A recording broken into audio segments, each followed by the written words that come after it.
Well, welcome to the Ron Johnson Discipleship Podcast. Hey, we're so glad you tuned in today. We want to exalt Christ and we want to continue to give him glory. And as our tagline goes, we want to bring his lordship to life, right where we live every single day, recognizing that Jesus Christ is ruling and reigning and he's large and in charge, and we can trust him with every little detail of our lives. And you know, this we're excited to announce to you that probably for the next several podcasts, we're going to be giving you excerpts from a wonderful interview that we did on Sunday night with David Rubin, who is just an amazing friend that we were able to meet. Actually, when I was on my last trip over to Israel, I would say last trip, my only trip. I hope to go back more. It was absolutely incredible. But David Rubin was the former mayor of Shiloh in the biblical heartland of Israel, where Judea and Samaria are located, what's now called the West Bank, and at least by media folks. And David was here to share with us a powerful ministry that he started that really emerged out of a crisis in his life. And we'll get into that in just a moment. But I'm just amazed at the goodness of God. I love to hear the stories of how God intervenes and how God uses, just the darkest moments of our lives and can turn them into something good. And that's really what David's story is all about. But hey, if you're watching this now, we've got something amazing happening this weekend, because this airs on Thursday morning. And lots of activity going on in the building right now. Yeah, this is kind of D-Day for us, the church. Band of Brothers North. The North Conference is happening starting tonight. Yes. Thursday night. And so lots of honeybee activity going on. Preparations are being made. Yeah. And if you're watching this, just be in prayer with us, because we know there are many men who desperately need an encounter from God and need to be touched and need to be healed. And so you just be praying. We're expecting over 300 men here tonight. And if you're watching this and you still would love to come, there's always room at the end. So come on out tonight. We start at 7 o'clock. It's going to be an amazing gathering of men. So back to David. We're going to introduce you now to a testimony that I asked David to share about a terrorist attack that happened in his life. And, we're dealing with our own stresses in America right now. We talked about that. Right.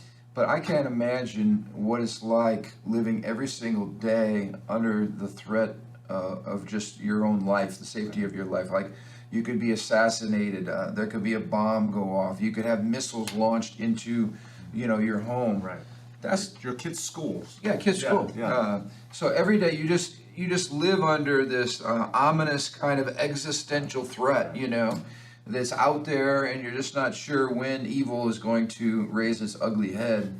And that's the environment that most of our Israeli friends, live under every single day of their lives. And so as you watch this this testimony, this is going to be the first part, like I said, of multiple podcasts where we really want to highlight David's message and his ministry to you.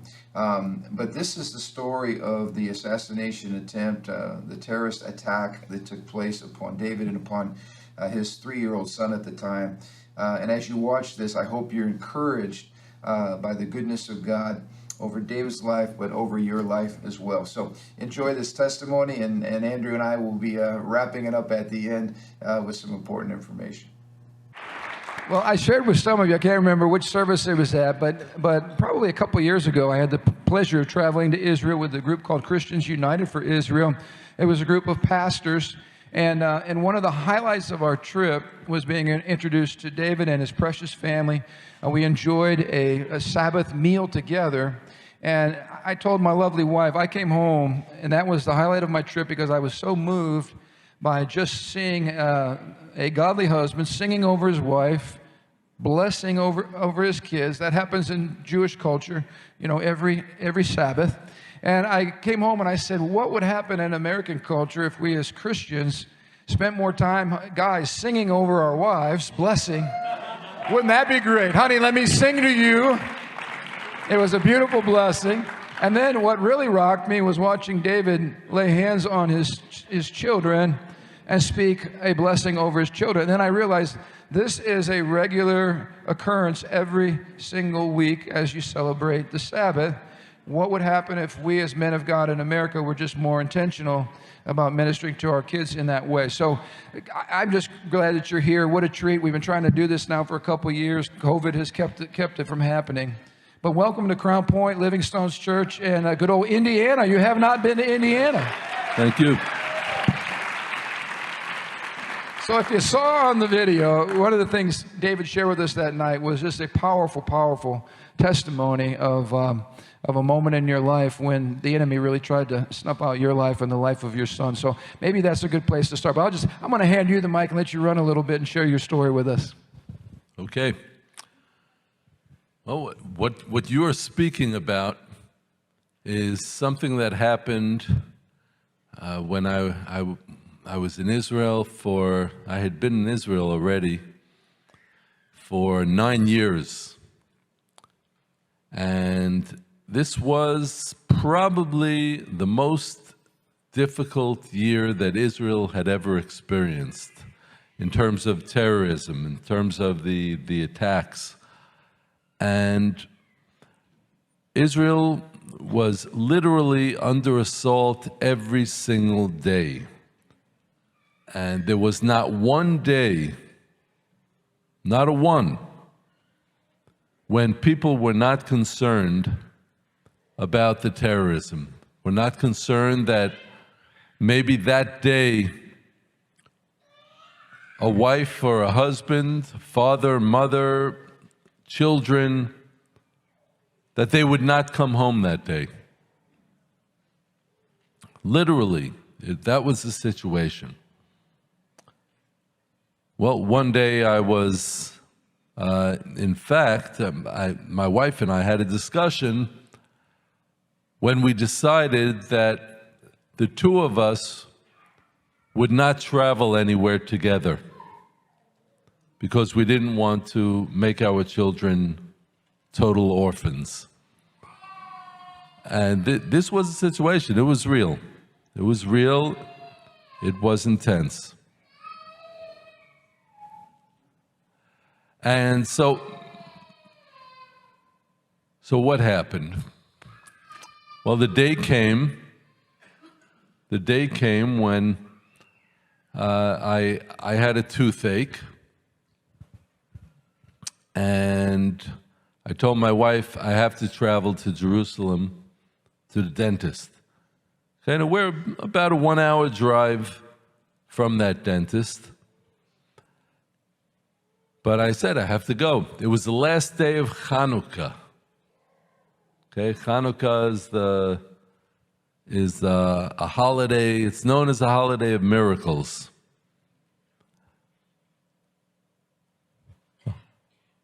So on Hanukkah, the children are home for a few days. And at that point, they were very young. We had 6 children at home. And she said, well, you have to take a couple of the kids with you. Kids love to go to the dentist with Dad. I know that's it. She said, you'll make a day of it. Yeah, it'll be fun. Once the dentist takes care of the problem. Well, there were 3 young children at home at that time. So I asked my 7-year-old daughter, would you like to come to Jerusalem with me?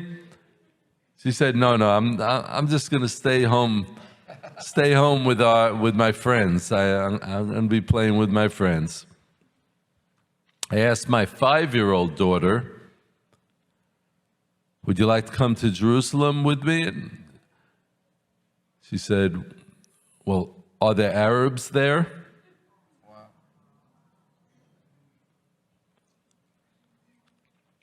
We had already experienced a lot of terrorism among people in our community. There were many people who'd already been wounded or killed.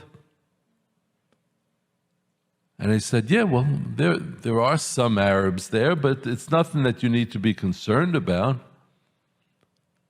She said, if there are Arabs there, I'm not coming. 5 years old.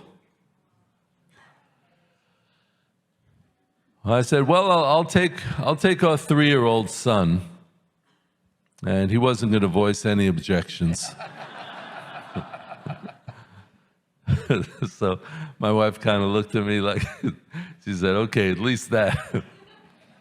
Well, two of us get in the car, we drive to Jerusalem, and we go to the dentist. The dentist examines me, and he says, David, I don't see anything wrong with you. I don't see any problem. I said, yeah, but I had this pain an hour ago. I don't really feel it now, but I did have this pain. He said, what can I tell you? I don't see anything wrong. So I said, okay, I'll come back, and I'll come back another time when the pain comes back. All right, so I said, okay. I told my son, all right, let's go out for a late lunch. It was already lunch, getting in the direction of dinner. And we went out to there was a nice American burger joint there, and we went out, had some burgers, those thick burgers that everyone likes, and some fries, and we had a good time. Daddy and son. And had a little bit of conversation, whatever conversation he was able to have at that point at 3 years old. And it was good. It was all good. Then after we finished, we both needed haircuts, so we got some haircuts. Got a couple of haircuts there. It was already, at that point, by the time we were finished with that, it was already 6 p.m., and it was getting dark. And, he had to go to sleep, so I said, okay. Let's get into the car. I buckle him up in the toddler seat. We start our journey home. We were driving home on the dark country road called the Road of the Patriarchs, because that was the one north-south road in the time of the patriarchs. That's how they would drive home, well, at least ride their donkeys home in the time of the patriarchs, Abraham, Isaac, and Jacob. So we're halfway home. And all of a sudden there was a massive hail of bullets on the car. The car went completely dead when the bullets hit. And I soon realized that terrorists were firing on the car. I saw 4 orange sparks in front of my eyes. I realized that it was not rocks being thrown at the car, because we had experienced rock throwing from the Palestinian terrorists many times. This time it was bullets. It was clear. The tracer bullets whizzed past my eyes, and I could see it very clearly. I felt one smash into my left leg, and blood started pouring out of my leg all over the place. I quickly tried to start the car again, because the car had gone dead on me after the bullets hit, and the car wasn't starting. It was dead.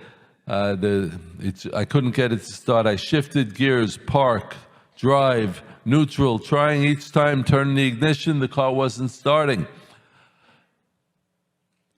Then I remembered I had my 3-year-old son sitting behind me. I quickly turned around to him in panic. I asked him, are you okay? His eyes were staring straight ahead, wide open. His mouth was wide open. He looked like he was trying to scream or to cry, but no sounds were coming out. I figured he was just in shock. I didn't see any blood on him. I quickly tried again, turning the ignition, shifting gears, doing whatever I could to get the car to start. it wasn't starting. I figured that we were left for dead because the terrorists were still shooting at the car. Then all of a sudden, the car started. It started like it had never had a problem starting before. I hit the gas. I drove as fast as I could. I was going 170 kilometers an hour. That's about 110 miles an hour. And I drove as fast as I could to get to the next community up the road, which is called Ofra, where I was hoping I could get an ambulance. Because usually, I had it in my head, that there is an ambulance always stationed at the entrance to that community. And there was a need for that because of all the terrorist attacks that we'd been experiencing. Well, the whole time I'm driving, the car is shaking, probably from the speed I was going, and my whole body was shaking, probably from the loss of blood. I finally get to Ofra. Oh, and the whole time I'm hitting my finger on the CB radio, if you know what that is. We used to have those before we had cell phones in our area, and they didn't seem to hear me. And I'm shouting on them, trying to get their attention. Nobody was responding. Then I pull up to the gate at Ofra, and for those of you who don't know, in Samaria, every community has a metal gate at the entrance to the community to keep out car bombers. I shout, "Ambulance, please get an ambulance." The guard at the gate didn't seem to hear me, but there was a young woman, fortunately, on the side of the road. She started jumping up and down, screaming, "Ambulance, ambulance, don't you hear?" At that point, everyone who was within sound's reach came running up to the car. The gas station attendant from across the street ran up to the car. He ripped off my shirt. He wrapped it around my leg. He said, "Don't worry, I'm also a paramedic. I know what I'm doing." And he got to work trying to stop the blood flow, and he handed me a cell phone. And I didn't have a cell phone with me. He handed me the cell phone. He said, here, call your wife. And I tried to dial the phone. My hand was shaking too much. He said, "Don't worry, I'll take care of it." He dials it for me. And I told my wife, "I've been shot in the leg. Hopefully soon an ambulance will be coming to take me to the hospital. And the paramedic is treating me. And our son is okay." Well, at that, probably it was about 30 seconds later, the ambulance that had left the community zoomed up, pulls up near us. I later found out why wasn't the ambulance there, because he had been called out to another terror attack that had happened almost at the exact same time. But then he was called back to us because we were right at the entrance of the community. So the ambulance pulls up. The two paramedics in the ambulance jump out. One of them comes to the car and pulls out my son from the baby seat. I said, no, please leave him alone. He's just in shock. He just needs to be with his Abba. He just needs to be with his dad. He said, "No, sir, I have to take him out." He pulls him out and cradles him in his arms, and then he starts running away from the car, and I hear him shouting to the ambulance. He's also been shot. He's been shot in the head. A bullet had gone into his head, we later found out, where the skull meets with the neck, causing a skull fracture in his skull and internal bleeding in the cerebellum. And he was bleeding pretty intensely at that moment, and they put bandages around his head, an oxygen mask on his face, and whisked both of us into the ambulance on stretchers, taking us to the hospital in Jerusalem. All the way on the other side of Jerusalem, where they got to work on us. The whole time as I'm laying on the stretcher in the ambulance, all that I could think of was, I am so helpless. because a father whose 3-year-old son is in serious trouble, what's the natural instinct? You want to help him. And I was helpless. I was laying there. I couldn't do a thing. Couldn't do a thing to help him. We finally get to the hospital. We're in the emergency room. The doctors get to work on us. I'm in the emergency room. They had taken him to a different emergency room, so I couldn't even be there to comfort him. But that he needed to be in the children's emergency room.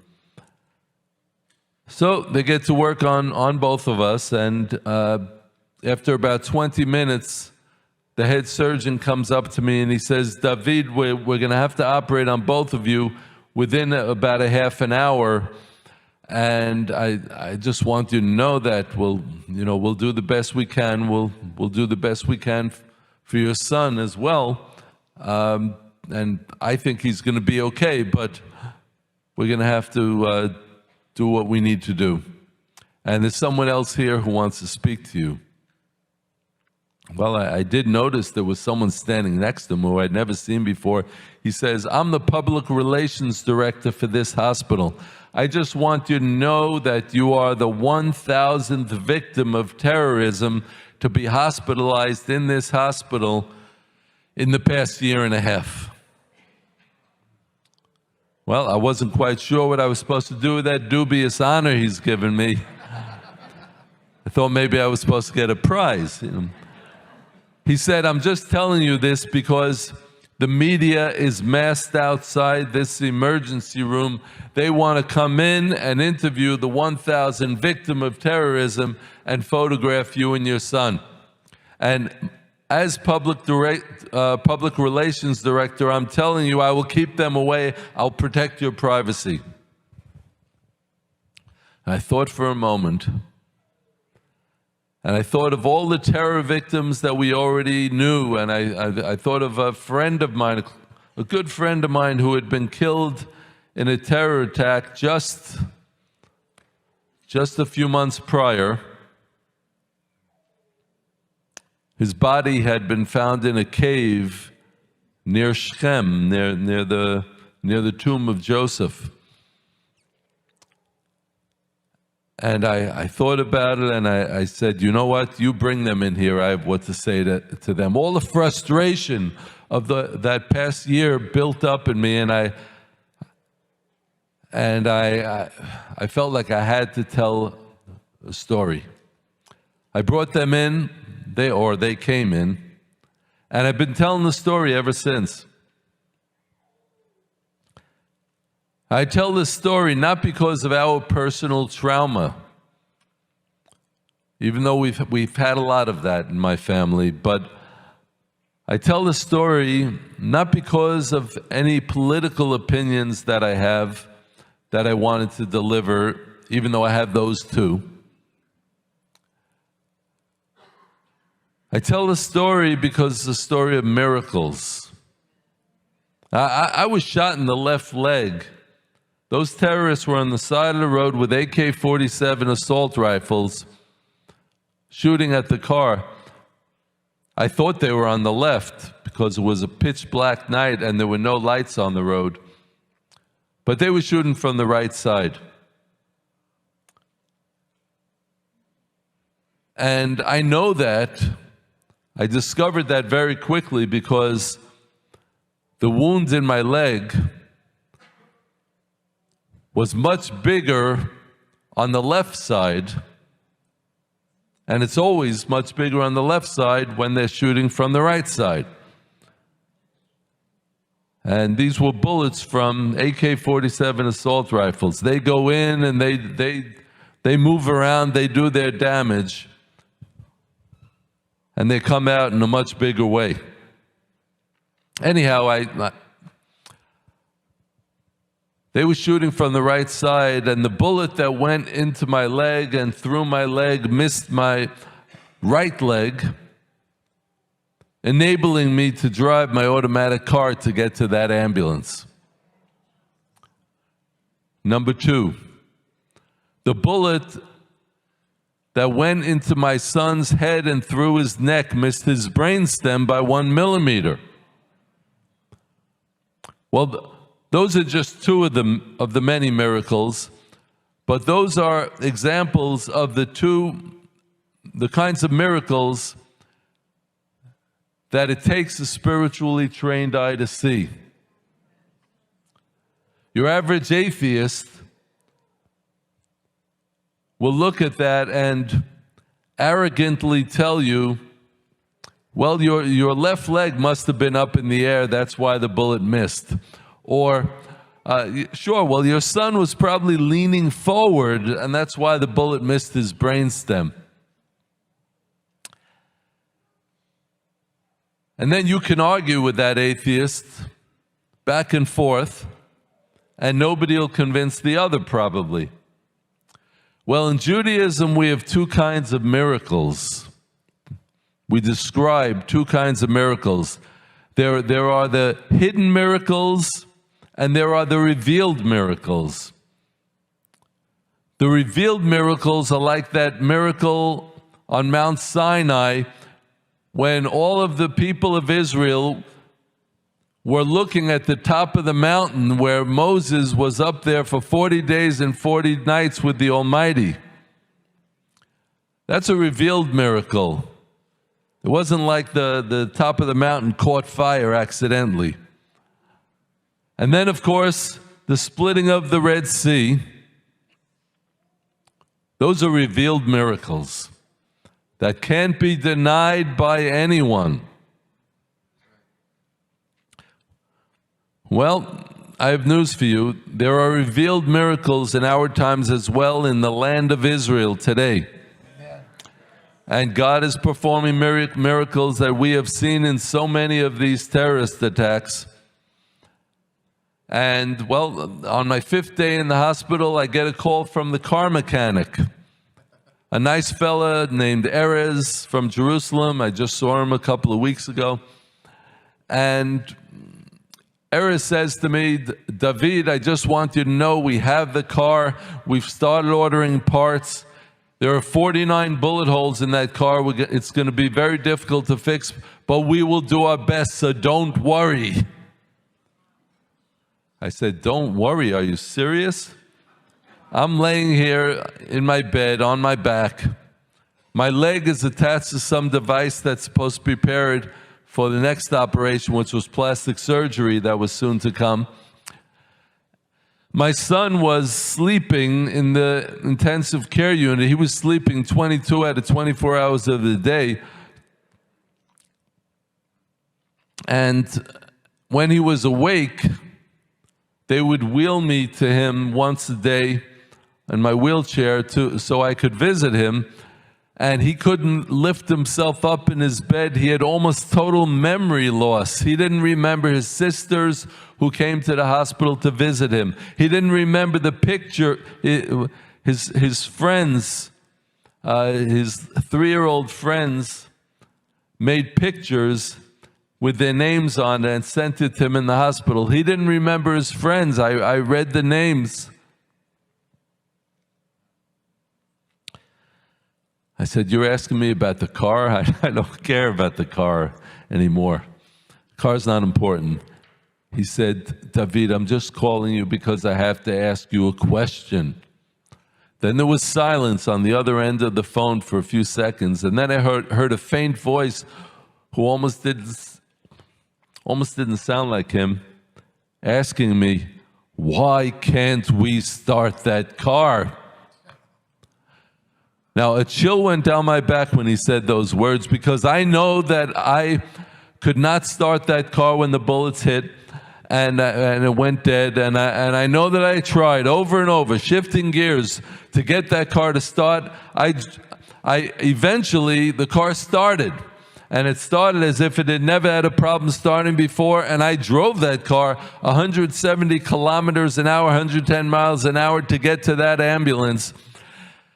And when I finally got there, they got to work on us, and the car went dead again. It had to be towed from there to the police station in Bethel, about 20 minutes away. and then the police couldn't get it to start, and they had to tow it to get it to the police precinct, to the car garage in Jerusalem. And now the car mechanic is telling me he doesn't know why they can't start that car. Now, I have to tell you, I have a personal confession to make, and I'm not even Catholic. I've been a believer in the God of Abraham, Isaac, and Jacob. And I had already been a believer in the God of Abraham, Isaac, and Jacob at that point for about 15 years.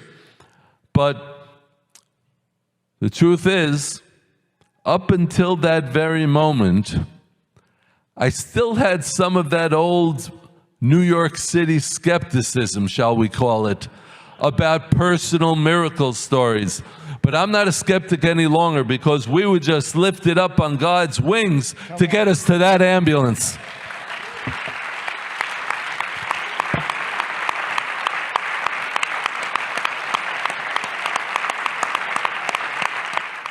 Powerful testimony. I remember hearing that as a father, glued to the edge of my seat, wondering, just thinking what I would do. Well, I have a 3-year-old right now, and I could totally position myself in that place, and just looking back and seeing the shock on his face. I mean, it broke my heart thinking that these are the kids who are going through this. And he talked about the PTSD for the kids who are going through this type of trauma on an ongoing basis. And he said, every person literally in Israel today knows somebody who is a victim of terror. Sometimes it's in their own family, but they all know somebody personally. We talked about Israel being the size of New Jersey. Basically, it's not a very big plot of land, and that because of the violent history against them, everybody's been affected by this violence. But like you said, when you personalize it, and you're like, "Wow, I have a 3-year-old son, or I have a small child," your heart just bleeds. Right. But I love what he said. How God used that situation to turn a crusty Brooklyn Jew, somewhat cynical, jaded. Like he believes in the Moses kind of miracles of the old covenant, right? But he said, I really still had that little bit of doubt in my heart. Oh, of course. Yeah. That does God really do miracles for like us, for people personally? Right. And I love that he came around to see the goodness of God. We talk about 1 millimeter from the brainstem. When you talk about this car that would not start, all that he did to get that car to start, and then he cries out to God. Boom, the car starts. Almost like supernaturally, the car starts, and then it goes over 100 miles an hour. Yes, I don't know my car can go 100 miles an hour right now. That would be a miracle. And how the bullet did not. It came from the right-hand side, but it missed his driving leg. Yeah. And I hit his left leg. I mean, all these things. And then I love that confirmation at the end where here this poor mechanic's trying to restore his car, to normal. And he gets everything cosmetically repaired, but he can't get the car to start. Yeah. And it was just a reminder to David, wow, God, that was a miracle. God got us out of that difficult situation. Of course, he's healed and restored now. But I just want to encourage you, he is the God of every little detail of our lives. He's not lost any of his power. He's still a miracle-working God. He's not just a global God. He's also a personal God. Your times and your life are in his hands. Yeah. He loves you. He cares about you. And you know what? He's watching over you. The key thing is to submit your life to the Lord and to trust him and to honor him. And let him manage, every little detail of your life. So we hope you've been encouraged by this. We've got a lot more that we're going to be sharing in the weeks ahead. But pray for Israel. We know that scriptures command us that there's a blessing as we intercede. We pray for the peace of Jerusalem. And the promise of God in Genesis 12 to the great patriarch Abraham was, I will bless those who bless you. I will curse those who curse you. So we want to be blessers of Israel and of the people, God's chosen people, and we pray that you will do that today and the rest of the days of your life. Let's be a friend of these amazing people. And I believe the consequence of that is we'll see the blessing of God overtake us. All right, have a great day. Spread this podcast far and wide, and we hope you'll join us again next Thursday when we release episode 2 of this amazing interview with David Rubin.